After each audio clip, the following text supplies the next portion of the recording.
प्राचीन समय में विद्यार्थी गुरुकुल में रहकर ही पढ़ा करते थे।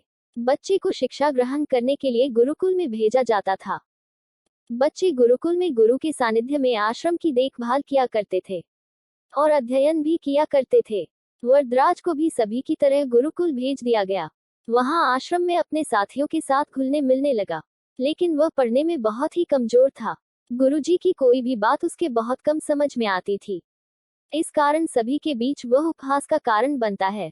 उसके सारे साथी अगली कक्षा में चले गए, लेकिन वो आगे नहीं बढ़ पाया।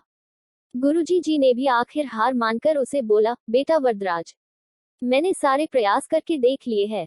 अब यही उचित होगा कि तुम यहाँ अपना समय बर्बाद मत करो।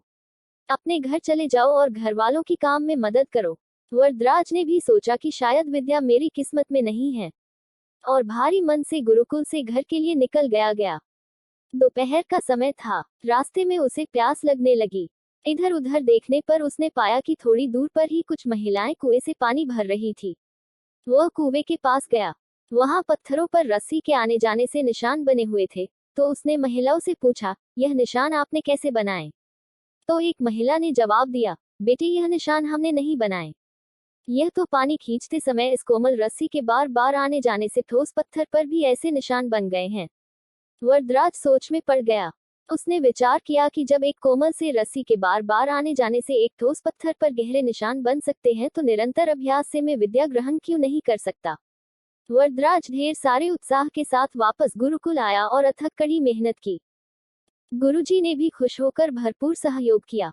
कुछ ही सालों बाद यही मंदबुद्धि बालक वरदराज आगे चलकर संस्कृत व्याकरण का महान विद्वान बना, जिसने लघु सिद्धांत कौमुदी, मध्य सिद्धांत कौमुदी, सार सिद्धांत कौमुदी, गीर्वाण पद्मंजरी की रचना की। दोस्तों, अभ्यास की शक्ति का तो कहना ही क्या है। यह आपके हर सपने को पूरा करेगी। अभ्यास बहुत जरूरी है, चाहे वो खेल में हो या पढ़ाई में या किसी और चीज में।